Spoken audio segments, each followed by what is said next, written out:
Not only are men not providers, they typically withhold things. They're withholders. They always want to be known as the opposite of whatever they are because it comes from a deep place of insecurity and projection. But when you objectively look at their actions and you look at what they're actually quote unquote bringing to the table, aka providing, at best, it is usually a mediocre salary. As a woman, typically when you get married, you get nothing more other than that because the man will withhold it from you for the rest of your life. At best, it will be used as bait on a string to keep you moving in whatever direction he wants to keep you moving. But most men withhold so many things from women, including expression of love. How many women do you know where it's like a big deal? A huge deal whenever their husband says, I love you, or tells them you look pretty, or something like that. That's withholding, by the way. A lot of men withhold emotional intelligence, right? They pretend like they don't know or that they can't learn how to be an emotionally intelligent person, how to conduct yourself in an argument without shutting down, stonewalling, all of these things. They just would rather not do it, so they withhold that from you. They withhold emotional labor from you and from your family. A lot of times when dads are dealing with kids, they go straight to physical corporal punishment or like yelling. Others get upset with that because they are trying to actually build relationships with their children, and that takes emotional intelligence. And so most men are literally withholding that from their entire family. And they know that there are tools out there like therapy, even just like journaling and shadow work. They know that those tools are out there.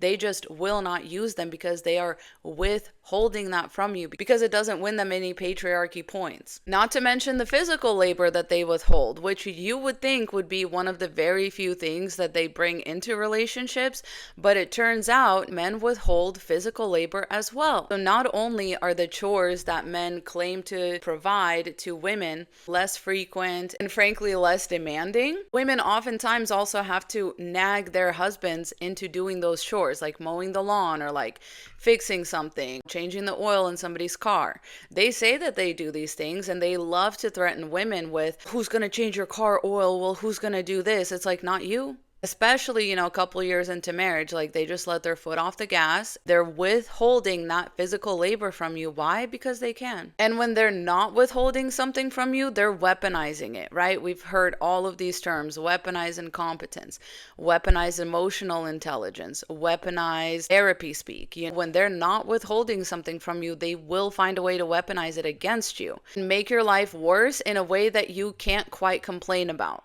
Women have had to coin terms like weaponized blank to explain the type of gaslighting, shitty behavior that men will do instead of just contributing to your life, instead of just doing it right, instead of just taking the time to learn to do something. They will take the time to do it in a shitty way so that you don't ask them to do it again. Provider where? What are you providing? And so in reality, what most men end up providing to women is single motherhood, loneliness, autoimmune diseases, psychological effects, CPTSD, and they provide children that they don't take care of. They provide a mediocre salary where you still have to clip coupons before you go grocery shopping, where you can't afford things for your kids, and he doesn't help at home either. They will provide you a house that's falling apart. They'll get mad when you call somebody else to fix it or to do the work that he's not willing to do because it was never about that. He could always do the work. He just wanted you to be miserable. He wanted to withhold something from you because that's how men exercise control. And that's why for me, the patriarchy always goes back to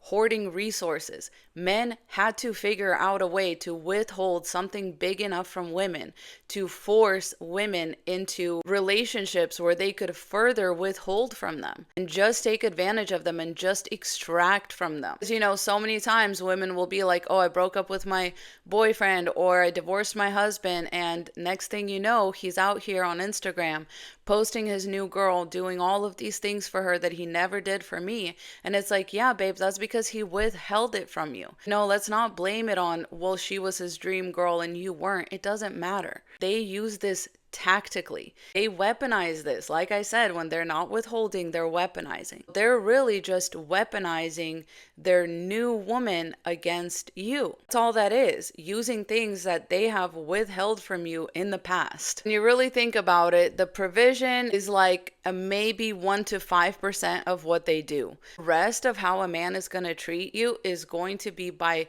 withholding things from you. Skills he could have learned, things he could have said, love he could have shown, understanding that he could have learned to have, education, like educating himself on things.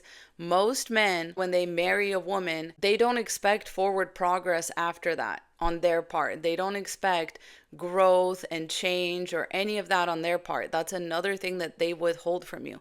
They withhold their own growth and then blame you for it by saying, you knew I was like that when you married me. When really the point of life is to learn and grow. And that's something that they're not willing to do. And they do that shit at your expense, ladies. Please stay safe out there. I love you so much. Godspeed.